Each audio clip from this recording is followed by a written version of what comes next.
89-year-old humiliated in Café for his appearance, but what he reveals shocks everyone. It was a crisp autumn morning in Portland, the air tinged with the smell of freshly fallen leaves and the distant scent of roasted coffee beans. Inside a quaint cafe, the soft murmur of conversation and the occasional clink of a spoon against a cup filled the air. A small, cozy establishment that seemed to be a sanctuary for the locals, with its rustic wooden tables and mismatched chairs. A place where regulars felt at home, and newcomers were occasionally met with a polite but brief glance. Among the patrons was George Matthews, an elderly man with a bent back, his face etched with wrinkles that told the story of a life filled with both struggles and triumphs. His clothes were simple, an old woolen sweater, faded trousers, and scuffed boots that had clearly seen better days. He walked slowly to an empty table by the window, each step deliberate, each movement quiet, as if his presence in the room was an afterthought. The young barista behind the counter, Emily, barely looked up from her phone when George entered. Her eyes scanned him once, dismissing him as yet another elderly man, too frail and too forgotten to matter in the bustling world of busy, hip Portland coffee culture. With a practiced indifference, she turned away and continued preparing drinks, serving more stylish and affluent-looking customers with a forced cheer. George sat at his table, his fingers tracing the rim of an old photograph tucked into his coat pocket. He didn't rush. His life had taught him patience, the kind of patience only earned through decades of quiet resilience. He was, after all, a man who had built an empire from the ground up, though most people would never guess it from his appearance. To them, he was just another old man, invisible in the background of their bustling lives. He waited for his order, silently observing the interactions around him. Emily served coffee to a young couple at the next table, offering them an obligatory smile. But when she turned to take George's order, her expression hardened. It was as if she had suddenly decided he didn't belong in the cafe. "Can I help you?" she asked, her voice lacking the warmth it had just moments before. "I'll have a black coffee, please," George said softly, his voice steady but carrying a weight of quiet dignity. Emily glanced at him for a moment, then looked away dismissively. She turned back to the espresso machine, ignoring him as if he hadn't spoken. A few moments later, she served another customer, a well-dressed man who smiled as he handed her a tip. George's hands, trembling ever so slightly, reached for the worn-out wallet in his pocket. He knew the dance well. Wait, try again, but always knowing that this moment of silence would pass as quickly as the judgmental glances around him. But this time, something was different. He would not let this moment slip by unnoticed. Minutes passed, but George remained seated, his gaze fixed on the small puddle of spilled coffee on the wooden floor near the counter. His mind wandered back to a time long ago when he was not invisible, when his appearance did not overshadow his presence. There were times, years ago, when the world had taken notice of him, not for his age or his plain clothes, but for his sharp mind and visionary ideas. He had built a fortune from scratch, working tirelessly through sleepless nights, navigating through the tides of change. But those days seemed distant now. The coffee he ordered never came. The moment passed. He could hear Emily in the background, chatting with a group of friends who had just walked in. Her laugh rang out, bright and loud, while George sat in the corner, a forgotten figure in the narrative of the cafe. His heart sank, but he held onto a piece of his resolve. He wasn't angry, not at Emily, not at the world, but something inside him stirred. He had experienced this before, many times in different places, different faces. It was always the same, the quick judgment based on what he appeared to be rather than who he truly was. His eyes then shifted to the window, where the gray skies seemed to mirror his mood. Outside, the world went on without pause, but inside, the sting of disregard lingered. The moment stretched, thick with silence and the weight of unspoken thoughts. Finally, George rose from his seat, the slow, deliberate movement drawing a few glances. But as he stood, there was no rush, no hurried escape. He did not feel the need to explain himself or justify his existence. His life had never been about seeking validation from others. It had been about the quiet things, the giving, the helping, the unseen work that no one would ever acknowledge. He was not angry, but there was a part of him that wanted to remind the world that appearances, however sharp or polished, were not the true measure of a man. George made his way toward the door. As he reached the threshold, he paused for a moment, his hand resting on the handle. He could still hear the laughter inside, the hum of life continuing as if nothing had happened. But he was about to change all of that. The door swung open with a soft chime, and George stepped outside. He did not turn back. The world would see him differently soon enough. George stood outside the cafe for a long moment, his breath visible in the crisp air, the weight of his decision settling heavily on his shoulders. He had seen it all before, riches, power, loneliness, but today felt different. Today he would change everything. His fingers dug into his coat pocket as he pulled out a small, worn notebook. It was filled with names of those he had helped over the years, those he had quietly supported, but most importantly, names of the people he had promised to never forget. The people society had cast aside. His eyes swept over the bustling street in front of him. Portland streets were full of life, yet filled with a hollow emptiness, as if everyone were pretending that nothing was wrong. But George knew the truth. He had seen it. The struggling souls, those who lived in the shadows, the ones left behind. They were always there, right under everyone's noses, but ignored unseen. The kind of people who sat at the edges of society, just like he once did before he had built his fortune. But now, he would be their voice. It was time to show the cafe, show the world, that appearances meant nothing, that true worth wasn't about the clothes you wore or the way you looked. It was about your actions, your heart, your capacity to love, to give. George reached for his phone, dialing a number he had not called in years. "Hello," a familiar voice answered on the other end. "It's me, George," he said, his voice steady, filled with a purpose he hadn't felt in years. There was a pause. Then the voice softened, filled with disbelief. "George Matthews? Is that really you? Where have you?" "No time for explanations," he interrupted gently. "I need you to get every person on the streets, every homeless soul in this city. Bring them to the corner of 5th and Oak. They'll have a place to sit. I'll be covering the bill for everyone in the cafe today. No one gets left out." The person on the other end hesitated. "But George, this is crazy. Are you sure?" George smiled softly, the warmth of his years of wisdom shining through. "It's time to show them all who I really am." Inside the cafe, the chatter continued, oblivious to the storm that was about to sweep through. Emily stood behind the counter, wiping down the same spot for the 5th time, her attention still distracted by the steady stream of customers. She had noticed George's absence, but hadn't given it much thought. She was used to the old man coming and going unnoticed. It was just the way things were. Until, that is, the door swung open again. The bell chimed, sharp and sudden, like a signal for something to begin. Emily looked up, expecting to see another regular walk-in, but instead, her eyes widened as a group of people shuffled into the cafe. People who hadn't stepped foot inside before, people she instantly recognized as homeless. Their clothes were ragged, faces weary, but there was something else in their eyes. A quiet gratitude, a sense of being seen for the first time in a long time. They trickled in, one by one, like a parade of forgotten souls. At the front of the group was George Matthews, walking at a steady pace, his back straight, his presence suddenly commanding the room. He had his hands in his pockets, his head held high, but the power wasn't in his posture. It was in the words he had yet to say, the truth he had yet to reveal. The cafe fell silent as the last of the group stepped inside. The usual hum of voices died down, replaced by an unsettling stillness. People looked at each other, some with confusion, others with curiosity.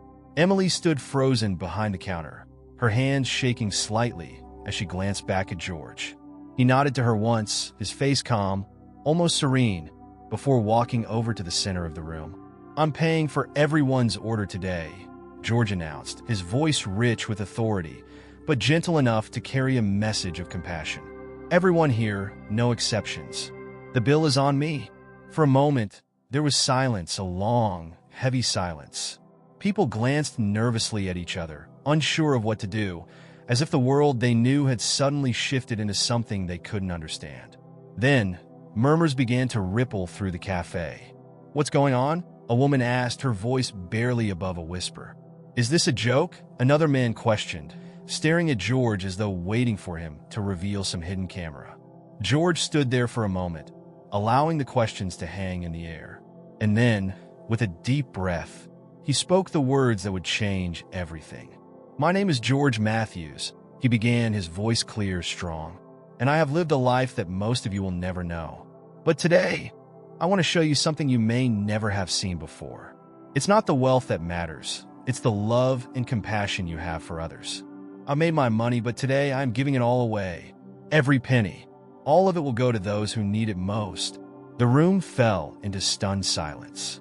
"Today, I want you to understand that appearances don't mean anything. What matters is what's in your heart. You may see a man who looks poor, but I'm not poor. You may see a man who seems forgotten, but I have never forgotten you. I've lived a life where my money has built walls around me. But now, I want my legacy to be different. I want it to be one of love, one of helping those who need it most." The words hung in the air, heavy with meaning. It was as if the cafe itself had shifted.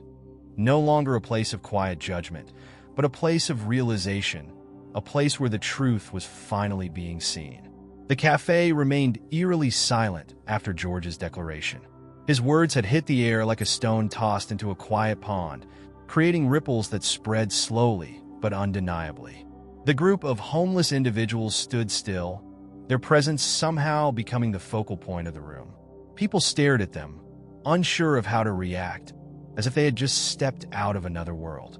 Emily, still behind the counter, felt her heart pounding in her chest. She had seen it all, the irony, the discomfort in the air, but she didn't know how to process what was happening. She had grown up believing that appearances were everything, that wealth was the defining trait of success. Now, she was watching everything she had once believed crumble before her eyes. George stood near the front of the cafe, calm and composed, as the murmurs started to grow. A few of the regulars exchanged confused glances, wondering if they had misheard him. But one thing became clear. They were all waiting for him to reveal more. To explain, he waited, giving them time to absorb what had been said, allowing the moment to linger like an unfinished sentence. Then he spoke again, his voice steady but filled with purpose. "I know you don't understand," he said, addressing the room now, his gaze sweeping over the bewildered faces. "But this is the beginning. Today, I am not just paying for coffee. Today, I am making a change in my life that I've kept hidden for too long. I have spent years building an empire, but I never took the time to build something far more important. A legacy that matters. The truth is, all the money in the world means nothing if you can't make a difference. And I intend to do just that." As he spoke, the homeless group, those invisible figures, began to find their voices too. A woman with a worn coat and weathered hands whispered to George, "Sir, are you sure? You don't have to do this. We're just—" "I know exactly what I'm doing," George interrupted kindly, his gaze softening. "No one deserves to be forgotten, and no one should ever have to live in the shadows."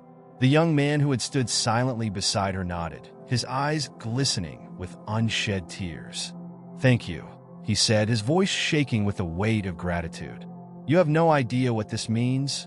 Emily, her hands still trembling, felt her resolve cracking. She had been trained to see these people as problems, not individuals. She had learned to look the other way when she passed them on the street. But now, watching them interact with George, she saw them differently. They were real people. People with stories, with hearts, with pain, and with dreams.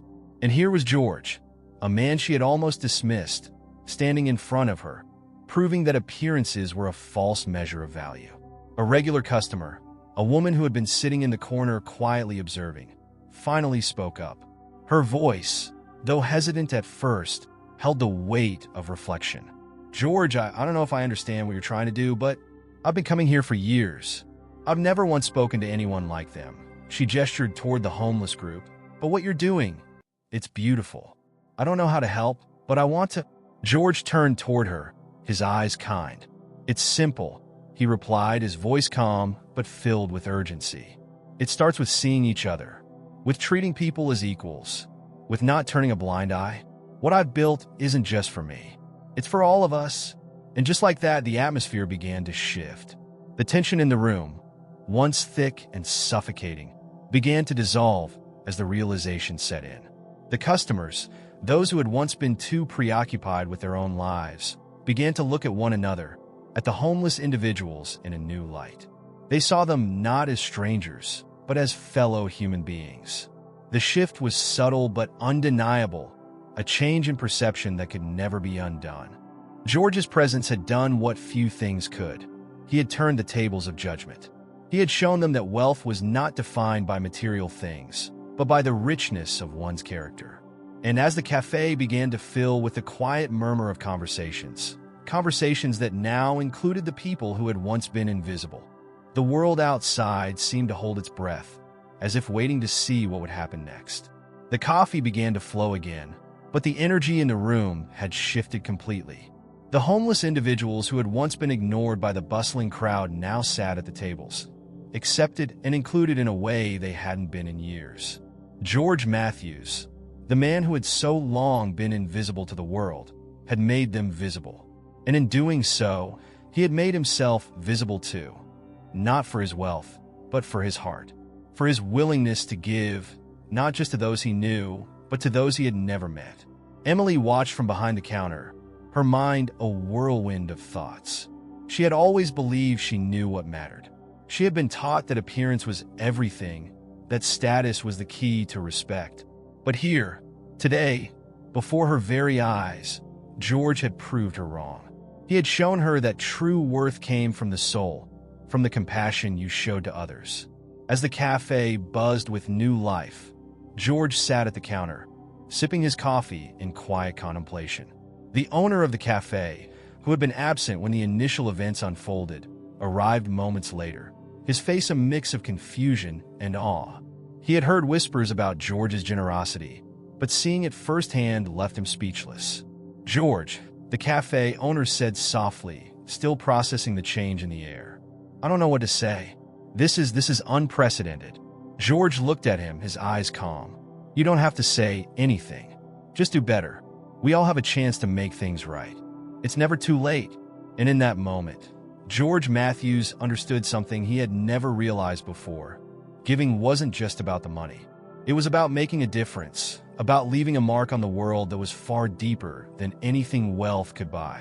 And as the room continued to fill with new faces, new conversations, and new hope, George smiled to himself. He had found the legacy he had been searching for. The true measure of his wealth had always been the impact he could make on others. The following week, the cafe continued to hum with activity, but the energy was different now. It wasn't the same hurried, transactional rush that had once characterized every morning. It was more like a quiet hum of community, of connection. People greeted each other with more warmth, more sincerity. The regulars, those who had once barely acknowledged the homeless, were now actively making small talk, inviting them to join their tables, offering to pay for their coffee. Emily, wiping down the counter, felt the weight of change in the air. Heavy, yet somehow lighter than before. Still, something lingered in her mind, a small nagging feeling that she couldn't shake. She caught sight of George sitting by the window, alone, watching the world go by. His weathered face, once a mask of quiet anonymity, now seemed to radiate a quiet power. People no longer looked at him with indifference or impatience. They saw him for who he truly was, a man who had lived a life full of quiet sacrifices and enormous generosity. But as Emily watched him, she couldn't help but wonder, was he truly happy with what he had done? She wasn't the only one questioning things. A few of the regular customers who had witnessed George's declaration still hadn't fully understood his motivations. There were whispers in the back of the cafe, people unsure of what to make of this sudden act of kindness. Was it a grand gesture, or was it something more, a deeply felt conviction that George had carried for years, hidden beneath the surface? They didn't know, but they were beginning to feel a sense of unease. Was this real? Or was George simply playing out some kind of redemption arc for himself? That afternoon, George stood up from his usual spot by the window, his movements slow and deliberate. He walked up to the counter, his cane tapping against the floor with each step. Emily watched him approach, her breath catching in her throat. She had come to respect him more than she could have ever imagined, but now, standing face to face with him, she had an overwhelming desire to understand the depth of his actions. "George," she said, her voice tentative, "I've been thinking about what you did. I don't think I fully understand. You've changed everything here. But why? Why now? What drove you to make this decision?" George smiled softly, his eyes kind but filled with the weight of a life lived with purpose. "Emily, the truth is I spent so many years building things. Buildings, businesses, a reputation, but none of it ever felt real. I had everything that money could buy, but I lacked something far more important. The ability to make a real difference. The ability to live a life of meaning." He paused, his gaze turning toward the group of homeless individuals sitting near the corner of the cafe, laughing and sharing stories over coffee. "For years, I walked by these people without a second thought. I saw them as invisible. And the truth is, I wasn't much different. I lived my life for me. But then one day, I realized something. The true value of wealth doesn't come from what we can accumulate. It comes from what we can give away." Emily swallowed hard. She had always thought that wealth was something to be protected, hoarded even. She had believed that security came from the amount of money you had, the way you could shield yourself from the world. But standing before George, hearing his words, she was beginning to understand that the only true security in life came from generosity and compassion. "George, I'm sorry," she said, her voice trembling slightly. I didn't understand. I thought that what you had was all that mattered. That your worth came from your money." George's smile deepened, but there was sadness in his eyes. "It's not your fault, Emily. Society teaches us to value the wrong things. It's not about the money. It's about the lives we touch, the people we help, the kindness we share." Emily nodded slowly, feeling the truth of his words sink in. But there was still a part of her that was uncertain. Could she truly live her life in the way George had been living his? Could she break free from the conditioning that had shaped her into the person she was? Could she start seeing people, not for what they looked like or how much they had, but for who they truly were? George leaned in slightly, as if reading her thoughts. "I know it's not easy. It's hard to change the way we see the world.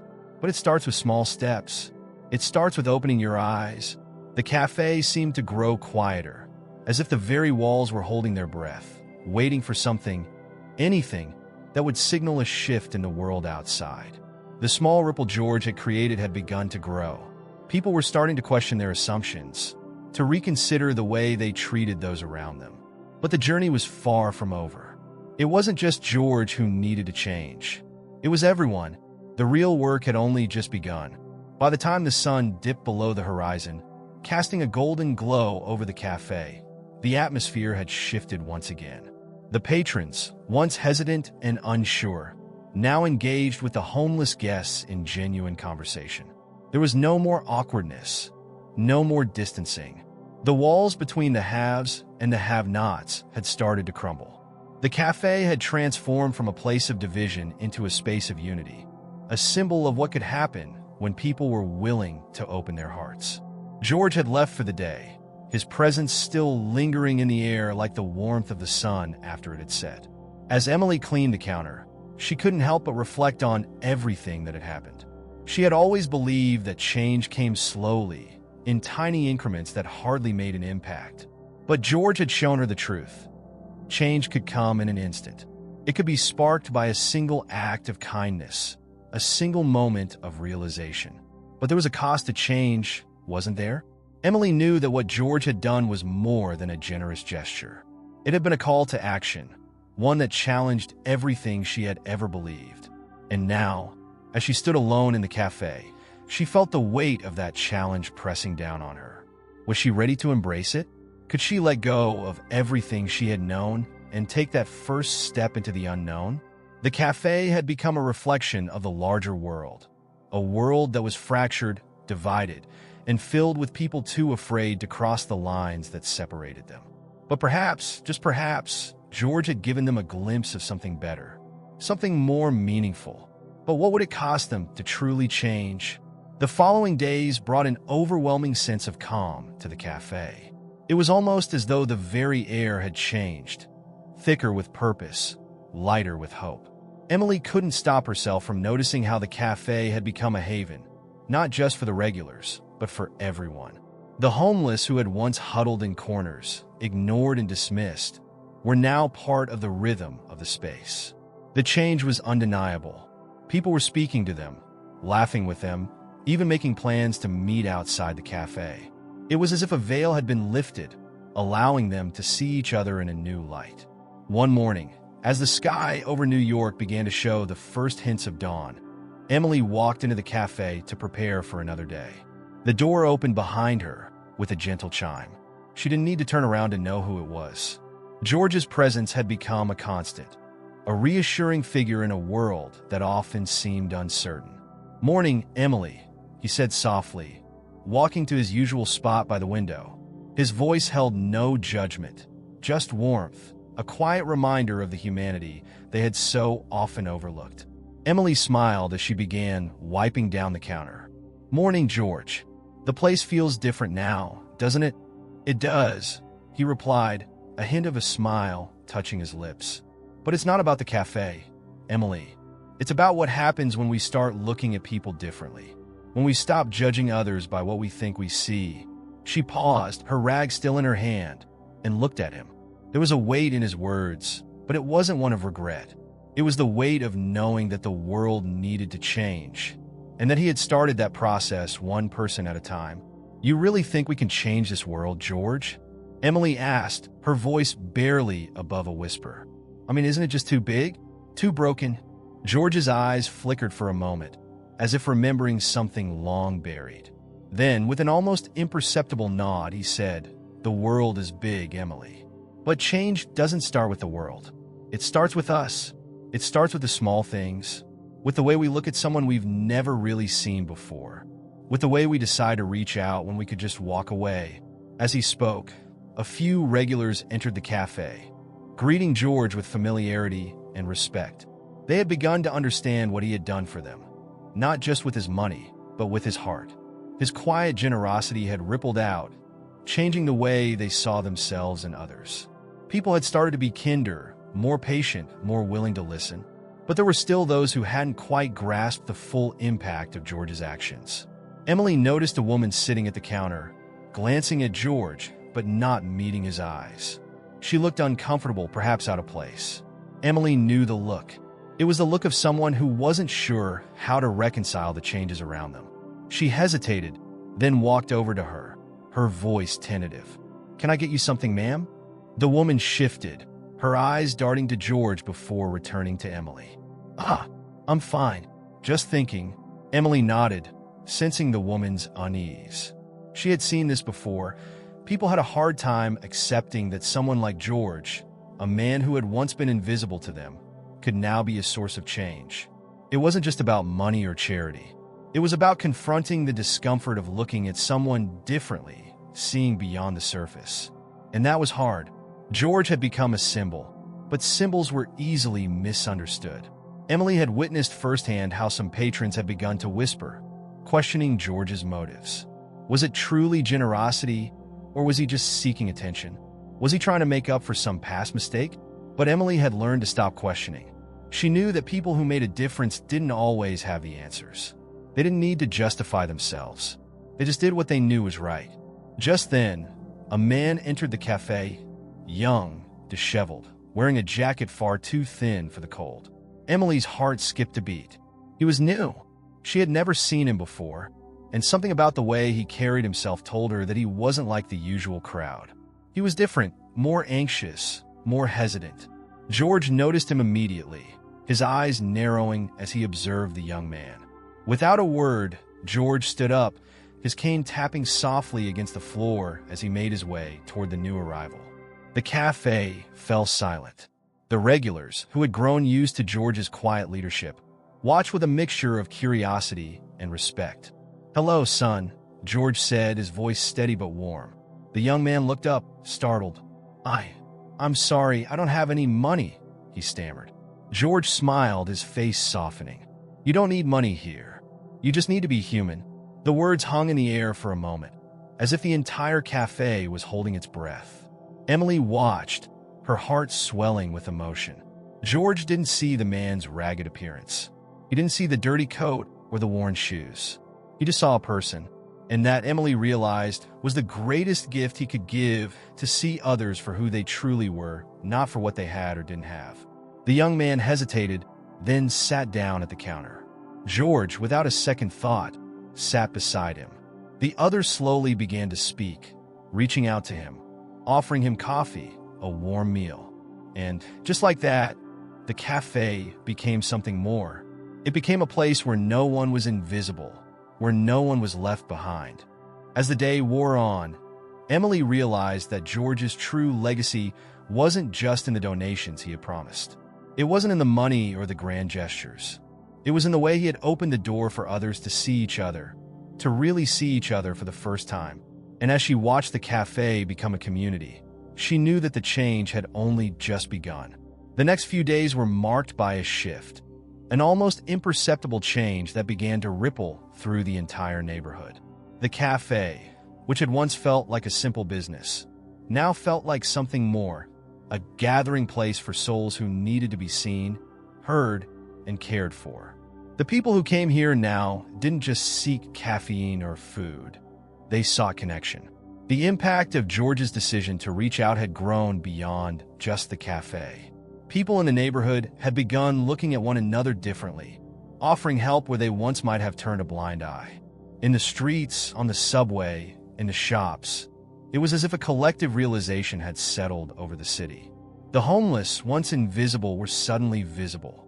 They were seen, they were heard, they were valued. Emily began to notice these changes in herself as well. When she passed by the homeless man on the corner near the cafe, she no longer looked away. She smiled, said hello, and asked if he needed anything.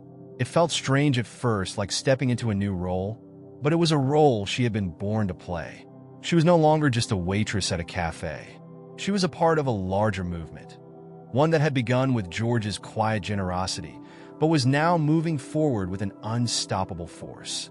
That evening, as the cafe began to wind down, Emily found herself standing at the counter, lost in thought. She realized that she had been waiting for something to happen, something extraordinary. But what she had failed to understand was that the extraordinary wasn't in the grand gestures. It was in the small, everyday moments. It was in the way people had started to look at each other, with kindness instead of judgment.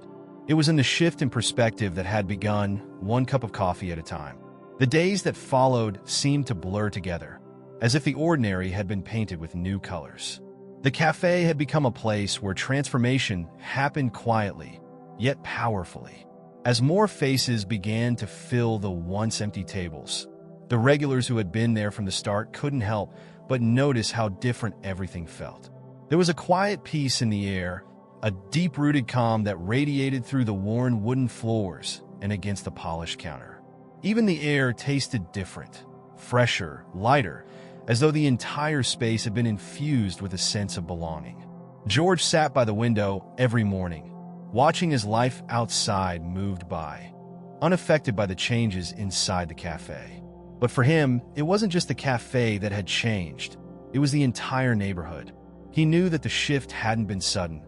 It was the slow, steady accumulation of small moments, the ripple effect of kindness that had begun with him but was now moving on its own. He had seen it before, in his travels, in the people he had met. Small acts of compassion could create waves. They could change the course of entire lives. And now, he was watching it unfold in real time. One particular afternoon, Emily found herself reflecting on everything George had done. It was more than the donations, more than the grand gesture of bringing people together.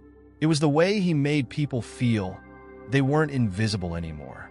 People didn't just walk past the homeless on the street, pretending not to see them. They didn't just dismiss someone's pain because it was easier to look the other way. They stopped. They acknowledged. They listened. Emily couldn't remember when the change had begun to seep into her own heart. It was gradual, an unspoken shift. But she knew now, with certainty, that her life had been forever altered. It wasn't enough to simply feel sorry for people anymore. She had to do something. She had to make a choice. It was a cold Tuesday when Emily finally decided to take the next step. The morning had started like any other. Customers trickling in, the cafe slowly filling with the buzz of conversation and the clink of coffee cups. George was in his usual seat by the window, a faint smile on his lips as he read a paper. But there was something different in his eyes, an intensity she hadn't seen before. She couldn't explain it, but it was as if he knew something she didn't. Then, in the doorway, she saw him, a man she had seen only a few times before, a man whose clothes were worn and ragged, but who still walked with dignity. He was a fixture in the neighborhood, a man whose eyes held a quiet sadness. His name was Sam, and like so many others, he had slipped through the cracks of society, ignored by the world, but never truly lost. As he stepped inside the cafe, his gaze met Emily's, and for the first time, she saw him. "Morning, Sam," she greeted, surprising herself with the warmth in her voice. She didn't wait for him to respond. She walked over to him, offering him a seat at the counter, not as a charity, but as an invitation. "Coffee? On the house?" Sam blinked, clearly taken aback. "You don't have to do that," he murmured, his voice soft. He looked at her with confusion, as if unsure whether he had heard her correctly. Emily smiled, feeling a wave of emotion swell within her. "It's not charity," she said quietly. "It's just coffee. Just like anyone else." Sam looked down at his hands, his fingers shaking slightly as he reached for the cup.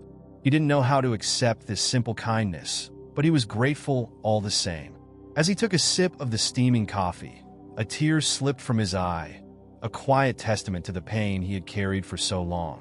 Emily didn't look away. She didn't pretend not to notice. She just stayed, her presence a small comfort in a world that had too often turned its back on him. As the days passed, Sam returned to the cafe regularly. Each time, he sat at the counter, chatting quietly with Emily or George, his eyes growing less guarded, his shoulders less tense. It wasn't that Sam's life had magically turned around, but something had shifted. A small act of kindness had unlocked a door that had been closed for too long. He was no longer invisible. He had been seen. One evening, as the cafe began to empty, George leaned over to Emily, his voice low, but filled with the weight of experience. "You see what's happening here?" he asked, his eyes glinting in the soft cafe light. Emily looked around, taking in the scene. The empty chairs, the quiet hum of the dishwasher in the background, the last few patrons lingering over their coffee. She nodded slowly, not needing to ask what he meant. "It's not about the money," George continued. "It's never been about that. It's about the people. When you make someone feel seen, they remember it. And it changes everything." Emily swallowed hard, feeling the full weight of his words. She understood now. It wasn't about what you gave, it was about how you gave it. It was about showing up, about being present, about giving someone the dignity of being seen for who they were, not just for what they lacked. And just like that, she realized something even more profound. Her world had shifted too. She was no longer just a waitress. She was no longer just someone working to survive the day. She had become a part of something bigger. She had become part of the ripple. And for the first time in her life, she felt as though she was exactly where she was supposed to be. It was a Friday evening when everything came to a head. The cafe, now a well-known fixture in the community, had become a symbol of change, a beacon of hope for those who had long been forgotten. People from all walks of life came through the doors, businessmen in suits, college students with backpacks, families looking for a place to gather. And then, of course, there were the regulars, the ones who had been there from the very beginning, who had witnessed the slow, steady transformation of the place. But that Friday evening, a different kind of change was in the air. The cafe was bustling, as usual. The espresso machine was steaming, the sound of laughter and conversation filling the space. But when the door opened, everything seemed to freeze. Emily's heart skipped a beat as she looked up. Standing in the doorway was a tall man, dressed sharply in a suit that immediately commanded attention. He looked out of place, too polished, too perfect for the warmth of the cafe. His eyes scanned the room with an air of superiority, as if measuring the worth of every person who sat there. George, as always, was by the window, his eyes watching, his expression unreadable. He was the first to notice the man.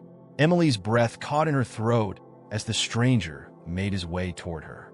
He was clearly accustomed to being served, accustomed to getting what he wanted. When he reached the counter, he glanced down at her with an almost dismissive expression. "Coffee," he said simply, his tone devoid of any warmth. "Black. No sugar." Emily swallowed, her fingers tightening around the rag she had been holding. But before she could reach for the coffee pot, she saw George move. Slowly, purposefully, he rose from his seat and approached the man, his cane tapping softly on the ground. "Excuse me, sir," George said, his voice steady but firm. "You're not welcome here." The words hung in the air, thick with tension. Emily's eyes widened as the stranger looked at George, a smirk playing on his lips. "And who are you to tell me that?" he asked, his tone dripping with arrogance. George didn't flinch. He simply looked at the man, his expression unreadable. "I'm the person who decides who sits at this table," he replied quietly. "And you, sir, are not welcome." The cafe grew silent as George's words hung in the air. The tall man, still standing in front of the counter, stared at George with a look that could have frozen the room. His jaw tightened, and for a moment, it felt as if time had stopped altogether. People around the cafe shifted uncomfortably in their seats, sensing that something was about to change. The stranger, his eyes narrowing with indignation, took a step closer to George, his polished shoes tapping sharply against the floor. He was used to commanding respect, to being the one who controlled the situation. But George wasn't intimidated, not by the stranger's arrogance, nor by the power he clearly wielded. "You're making a mistake, old man," the stranger said, his voice low but filled with venom. "This place isn't for people like you." George didn't flinch. His face, weathered with years of experience, remained calm, almost peaceful.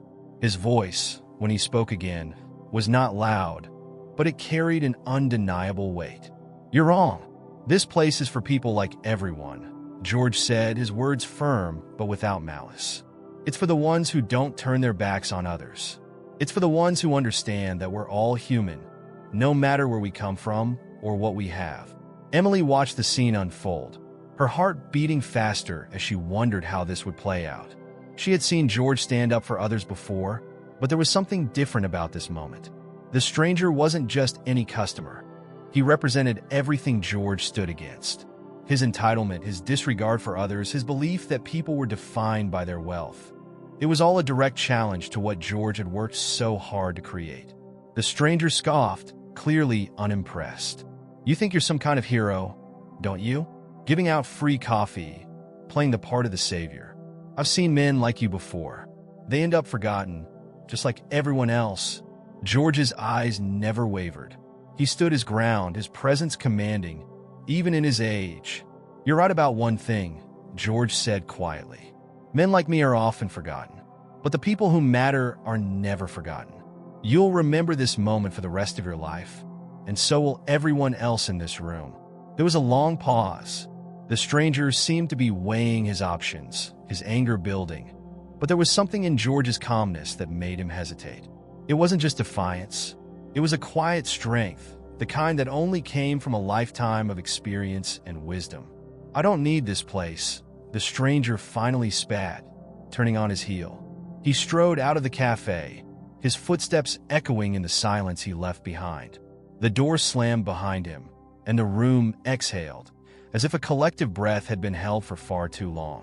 For a moment, no one spoke.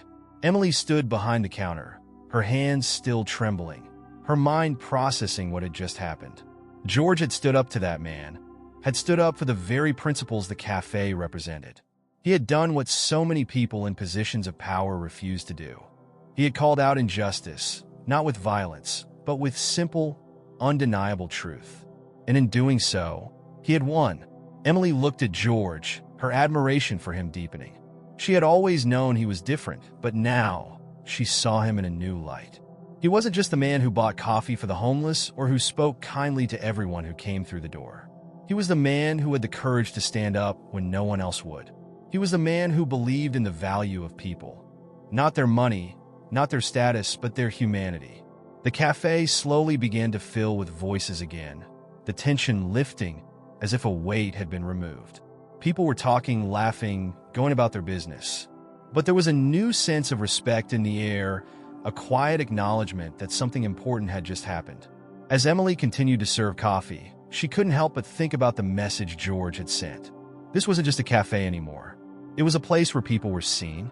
It was a place where kindness wasn't just expected, it was demanded. And in that moment, Emily knew she was part of something bigger than herself. The shift had begun, and there was no going back. The weeks following the confrontation in the cafe felt like a slow burn of change. It wasn't dramatic like something you'd see in the movies, but it was steady, undeniable, and powerful. The cafe's reputation had spread far and wide, not just because of George's wealth or his charity, but because of the values it stood for. It became a symbol in the neighborhood, a reminder that kindness, empathy, and understanding could change lives. Emily had noticed it in the small things. More and more people came into the cafe now, drawn by the stories they had heard about what had happened, the day George had stood up for what was right. People who had never set foot in the cafe before were stopping by, intrigued by the stories, curious about the man who had put them all on notice. But it wasn't just the customers who had been impacted. It was the staff as well. One afternoon, when Emily was wiping down the counter, she overheard two of the regulars talking. "Have you noticed the change here?" one said, her voice low. "I don't know what it is, but it's like this place is different. People are kinder." Her friend nodded. "Yeah, I've seen people helping each other more. It's like something in the air has shifted." The word stuck with Emily. She didn't say anything, but she knew exactly what they meant. It was subtle, but she felt it too. The cafe was no longer just a place for coffee. It was a place where people came together, where they remembered their shared humanity. It had become a sanctuary of sorts, a place where you could find peace in the chaos of the world outside. And as for George, he continued to visit the cafe every day, just as he always had. But now, when he spoke, people listened. They hung on to his words, not just because of his wealth, but because of the wisdom he shared. He had shown them something that went beyond money. It was about the soul, about how we treat each other, how we see each other. George had become a symbol, not of success, but of something far more valuable: human decency. And with that, he had begun to change the world, one small act of kindness at a time. The cafe had become a hub of quiet transformation. Customers came not just for coffee, but for connection. Stories spread of George Matthews, the unassuming older man who had turned a simple cafe into a sanctuary. Each new patron carried their own hopes, doubts, and curiosities, all drawn to the warmth radiating from within the cafe's walls. Yet with this newfound attention came an uncomfortable truth. Visibility was a double-edged sword. George, as always, arrived at his usual time one brisk morning, his cane tapping lightly on the floor as he made his way to his seat by the window. He greeted everyone warmly, his face lighting up when Sam, now a regular, waved to him from the counter. But as he sat, Emily noticed something different in George's demeanor. The spark in his eyes, ever present and full of quiet conviction, seemed dimmer, as if the weight of his actions was beginning to settle on him. Emily approached cautiously, her heart aching at the sight of her once indomitable mentor looking burdened. She set a cup of coffee on his table and hesitated before speaking. "George," she said softly, her voice tinged with concern. "You okay?" He looked up, his expression warm despite the weariness in his eyes. "I'm fine, Emily. Just thinking." "About what?" He gestured toward the cafe, his hand trembling slightly. "About all of this. About what happens next. I wanted to make a difference, to show people that kindness could change the world. But sometimes I wonder if it's enough." Emily frowned, sitting across from him. "You've done more than enough, George. Look at this place. Look at what you've built. You've changed lives, mine included." George chuckled softly, but his smile didn't quite reach his eyes. "I'm glad to hear that, Emily. Truly I am. But changing a cafe is one thing. Changing the world, that's something else entirely." Emily was taken aback by his doubt. She had always seen George as unshakable, a man who faced the world with quiet determination. To hear him question himself was almost unbearable. "You've already started changing the world," she insisted, her voice firm. "One person at a time. Isn't that what you always say?" George leaned back in his chair, his gaze drifting out the window. The street outside was alive with people, each one moving through their own story, their own struggles. "It's a good start," he said finally, "but it's only the beginning. The real question is whether people will carry it forward, whether they'll keep seeing each other, or if they'll go back to looking away." Emily reached across the table, placing her hand over his. "They won't forget, George. Not after everything you've done. You've planted something here, something real. It's going to grow." George's eyes softened, and he gave her a small nod. "I hope you're right, Emily. I really do." That evening, as the cafe wound down, George lingered longer than usual. The room was quieter now, the last few customers finishing their drinks and conversations. Emily was cleaning the counter when a man entered. A reporter, judging by the camera slung over his shoulder and the notepad in his hand. "Excuse me," the reporter said, his voice cutting through the stillness. "I'm looking for George Matthews." George, seated by the window, raised his head slowly. He could feel the eyes of the remaining patrons turning toward him, their curiosity palpable. The reporter approached, his expression polite but eager, the kind of look that came from chasing a story too good to ignore. "Mr. Matthews," the reporter began, pulling out his notepad, "I've been hearing a lot about you, about this cafe, your generosity, your plans to donate your fortune. I'd love to do a story on you. People need to hear about what you're doing here."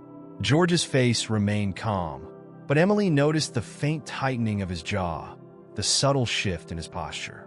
He set his coffee cup down and met the reporter's gaze. "I appreciate your interest," George said evenly, "but this isn't about me. It's about the people who come here, the lives we're trying to change. I don't need my name in the headlines for that to happen." The reporter hesitated, clearly unprepared for the rejection. "But don't you think your story could inspire others? If people knew what you've done." George held up a hand, his voice firm but kind. "Inspiration doesn't come from headlines. It comes from action. If you want to write a story, write about the people who come here. Write about their struggles, their resilience. They're the ones who deserve to be seen." The reporter faltered, his confidence waning under George's steady gaze. He nodded reluctantly, tucking his notepad back into his pocket.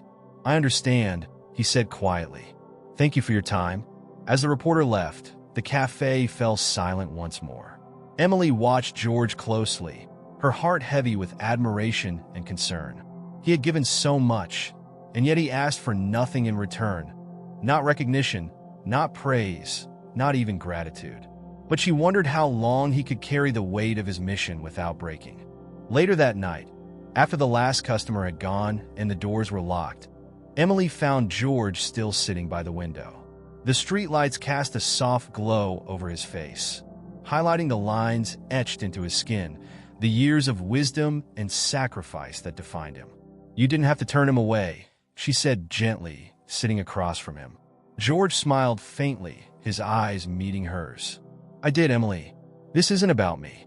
It never was, but you're part of this," she argued, her voice tinged with frustration. "You're the reason all of this is happening. People need to know that." George shook his head slowly. "What they need to know," he said, "is that they have the power to make a difference, just like I did. This isn't about making one man a hero. It's about showing people that anyone can be one." Emily fell silent, her chest tightening with emotion. George's words were true, but they only deepened her admiration for him, and her fear that he was giving too much of himself.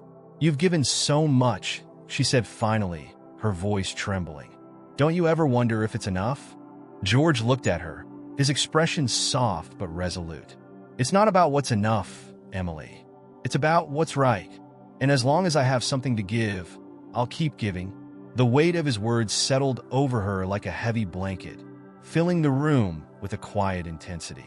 Emily didn't know what to say, so she simply sat with him, sharing the silence, the responsibility, and the hope. And for the first time, she realized that the burden George carried wasn't his alone. It was hers too. The following days saw the cafe increasingly bustling, but not in the way George had anticipated. Word had spread, not just within the small town, but beyond, about the elderly man who had turned his fortune into a lifeline for the less fortunate. Emily noticed it in the way people looked at George, differently now, with a mix of reverence and curiosity. But the attention wasn't always kind. One afternoon, as Emily was wiping down the counter, a group of men walked in. They weren't regulars, well-dressed, well-spoken, and exuding an air of privilege that contrasted sharply with the atmosphere George had fostered in the cafe. They sat at the back, casting occasional glances toward George, who was sitting at his usual spot by the window. Emily caught the way they looked at him. Smirks behind their coffee cups, whispers exchanged with knowing glances. She tried to ignore it, but her instincts told her something was brewing, something darker than simple curiosity. As the group left, one of the men, a tall figure in an expensive suit, walked up to the counter. "You know," he said, his voice condescending, "it's impressive what he's doing, but there's always the question of what he's really after, isn't there?" Emily looked up, her hands gripping the cloth tightly. She could feel the challenge in his words, even if they were disguised as an innocent comment. "What do you mean?" she asked, her tone measured, though she could feel her heart rate rising. The man shrugged casually, the gleam in his eye revealing something far more sinister than casual curiosity. "People like him," he said, gesturing subtly toward George, "they always have an angle. There's always something they want in return." "Not George," Emily said, her voice firm, but the seed of doubt planted by the man's words began to take root in her mind. "He's just different." The man laughed softly, shaking his head. "You'll see. You always do, eventually." He turned on his heel and walked out, leaving Emily staring after him, his words echoing in the silence of the cafe. When George arrived the next morning, she was still preoccupied with the encounter. She couldn't help but wonder, was there something George wasn't telling them? Was there a hidden motive behind his generosity? Something she hadn't seen yet? George sensed the shift in the atmosphere the moment he walked in. Emily was quiet, distant, her usual brightness dulled by something unspoken. She greeted him with a nod, but didn't engage in their usual banter. "Emily?" George's voice was gentle, filled with concern. "Something wrong?" She hesitated, unsure if she should voice the unease that had taken root in her heart. But it came tumbling out before she could stop it. "George, someone said something yesterday. Something about you." He raised an eyebrow, but didn't interrupt. They said you were only doing this for some kind of personal gain," Emily continued, her voice cracking with the weight of the accusation. "That you had an angle." George exhaled slowly, his face unreadable. There was no anger in his gaze, only a quiet sorrow. "I'm sure they said a lot of things," George replied, his voice calm, steady. "Some people will always look for a hidden agenda. They can't fathom that someone might just want to do good in this world." "But is that it, George?" Emily asked, her eyes searching his, pleading for reassurance. "You're just doing this because you want to make a difference?" "I'm doing this because I've seen enough of the world's darkness," he said softly, his voice tinged with a depth that spoke of years lived in the shadows. "I've seen too many people struggle, too many families suffer, and I don't want to die knowing I could have done more." The silence that followed was heavy. Emily could feel the sincerity in his words, the quiet but undeniable truth that reverberated in her soul. There was no selfishness in his mission, only a deep and unshakable desire to give, to heal the wounds that so many carried in silence. "But why, George? Why didn't you just keep your fortune? Why this?" George leaned back in his chair, his eyes soft and distant as though lost in memories. "Because, Emily, I didn't live the way I should have when I had the chance. Now I have a second chance, and I won't waste it." The word struck her like a physical blow. She had always known that George carried something heavy inside, but hearing it from him, so raw, so vulnerable, brought a wave of understanding crashing over her. He wasn't just giving away money. He was trying to redeem himself. "George," her voice faltered, tears welling up in her eyes. "I had no idea." He smiled softly, placing a hand over hers. "You don't have to. Just know that what we're doing here, it matters. And it always will." As the weeks went by, the cafe began to feel more like a mission than a business. The steady stream of regulars grew, many of whom had been helped by George's generosity. Yet as much as the community blossomed, Emily couldn't shake the feeling that something was approaching, something that would test everything George had worked for. One day, as she was preparing to close, a man in a dark suit entered, his expression grim. He walked up to the counter, his shoes clicking against the tile floor with authority. "Are you Emily?" he asked, his voice smooth, almost predatory. "Yes, I am," she replied, her heart rate quickening. "I'm with the city's development board," the man said, flashing a badge. "We've been made aware of the work Mr. Matthews is doing here, and we're concerned." "Concerned?" Emily echoed, her brows furrowing. "The cafe, the donations, the free services," the man continued, his eyes narrowing. "It's all very unconventional, and the way Mr. Matthews has been using his wealth, well, let's just say it's raised some questions." Emily felt a cold wave wash over her. "What do you mean?" "The city has regulations, Ms. Harris. We can't just have someone giving away money without oversight. There are rules, laws." The man's tone was all business now, the warmth replaced by cold bureaucracy. She felt a knot form in her stomach, the weight of his words sinking in. "George isn't breaking any laws," she said firmly. "He's just helping people. He's making a difference." The man's eyes darkened. "That's the problem, isn't it? People start questioning the motives. We'll need to investigate further, and the cafe may need to be shut down if we find any violations." The world seemed to freeze around her. Emily's mind raced, her hands trembling as the man walked out without another word. She stood there, paralyzed by the sudden weight of the threat hanging over them.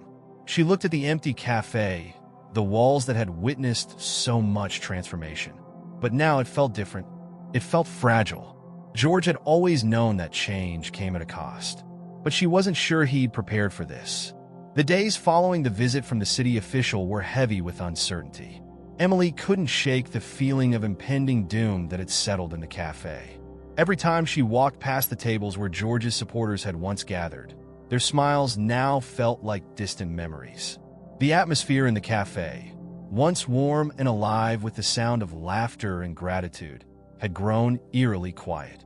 George, however, remained unfazed. He came in each day as he always had, sitting by the window, a cup of coffee in hand, watching the world go by. He seemed lost in thought, as though the weight of everything he had built was now resting squarely on his shoulders. One afternoon, Emily found him staring out the window, his expression distant, almost sad. She approached him cautiously, unsure if she should say something, if there was anything she could say. "George," she started, her voice quiet but firm. "We need to talk." He turned his head toward her, his eyes softening as he met her gaze. "What's on your mind?" "There's something coming. Something that could end everything," Emily said, her words heavy with fear. "They're questioning you. They're questioning everything you've done here. The city, they might shut us down." George nodded slowly, as though he had been expecting this moment all along. "I know," he said quietly. "I've been waiting for this." Emily looked at him in disbelief. "You've been waiting for this? Why didn't you tell me?" "I didn't want you to worry," George replied, his voice tinged with the weariness of years lived under constant scrutiny. "I knew this day would come. When you try to change the world, people will always fight back. But I've made my peace with it." "But why, George? Why keep going if it's all going to fall apart?" Emily's voice cracked with emotion, the pressure of the situation finally breaking through. "You've given so much, sacrificed so much, and now they're going to take it all away." George looked at her with an intensity that cut through the tension. "Because it was never about the cafe, Emily. It was never about me. It was about them, the ones who have nothing, the ones who have been forgotten. I did what I had to do because I wanted them to feel seen, to feel loved. That's a gift no one can take away from me." Emily swallowed hard, fighting back the tears. She knew he was right, but the injustice of it all made her heart ache. "Your legacy, George," she whispered, "it won't be forgotten. You've changed lives." He smiled softly, his eyes glinting with a quiet resolve. "Maybe that's all I ever needed, to make a difference, no matter how small." But even as he spoke those words, Emily could see the sadness that lingered in his eyes. George had given so much of himself, yet the world didn't always appreciate those who gave freely. The day of the hearing arrived. Emily stood beside George, her hands trembling as they walked into the cold, sterile building where the city officials would decide the fate of everything they had built. The walls seemed to close in on them as they made their way through the corridors, past the empty halls that echoed with the footsteps of their own uncertainty. George walked beside her, steady and calm as always, but Emily could sense the weight of the moment bearing down on him. He had known this was coming. He had prepared himself for the worst. But the finality of it was still heavy, a weight that neither of them could shake. As they entered the hearing room, the officials were already seated, their eyes cold and unfeeling. The man from the City Development Board was there, his gaze sharp as he watched George take his seat. "We've reviewed the activities of Mr. Matthews," the official began, his voice dry and formal. "And while there is no clear evidence of criminal intent, there are concerns regarding the long-term sustainability of his charitable actions. We cannot allow this cafe to continue operating without proper oversight." Emily's heart sank, the words cutting deeper than she had expected. She looked at George, but he didn't flinch. His gaze was unwavering, as though he had already accepted the inevitable. "Is there anything you would like to add, Mr. Matthews?" the official asked, his voice dripping with indifference. George stood up slowly, his presence commanding despite his age. The room fell silent as he spoke, his voice steady and clear. "I don't need to explain myself," he said, his eyes sweeping over the room. "I did what I did because I saw a need. I saw people who were suffering, who were invisible, and I wanted to give them a voice, to show them they mattered. This cafe was never about profit. It was about people." He paused, his gaze lingering on Emily before he continued. "If you choose to shut us down, that's your decision. But know this, you cannot take away what we've created here. You cannot erase the love, the kindness, the hope that has been built in these walls." There was a long silence, the weight of his words hanging heavy in the room. Emily could feel the eyes of the officials on George, the skepticism beginning to waver in the face of his sincerity. But she also knew that the system was unyielding, and no amount of heart could change that. The official cleared his throat. "We'll take this into consideration. You'll be notified of our decision shortly." As they left the room, Emily felt the crushing weight of defeat. The world was not always kind to those who try to make a difference. She knew this better than anyone. But as they stepped out into the street, George turned to her with a soft smile, the lines of age and wisdom etched into his face. "I've made my peace, Emily," he said quietly. "I did what I came to do, and if it ends here, then it ends. But I'll never regret a single moment of it." The tears that had been threatening to fall finally broke free, but they weren't tears of sadness. They were tears of gratitude, of understanding. George had given everything, and in doing so, he had left behind a legacy that would live on long after the cafe was gone. As they walked away, side by side, the sun set behind them, casting long shadows that stretched across the pavement. It was a quiet farewell, but it was enough. For George Matthews had left a mark on the world, a mark that no one could ever erase. And in the end, that was all that truly mattered. In a world where appearances often define our worth, this story reminds us that true value lies not in what we see, but in what we give. George's journey teaches us that kindness, even when unrecognized, creates a legacy far more powerful than wealth or fame. His final act isn't about material loss. It's about a heart that gave everything for the unseen, the unheard. If George's story moved you, if it made you rethink the true meaning of generosity and impact, don't just keep it to yourself. Like this video, share it with others who need this message, and let's spread kindness together. And if you believe in stories that change lives, subscribe to our channel. Your voice matters, and together, we can create a world of compassion.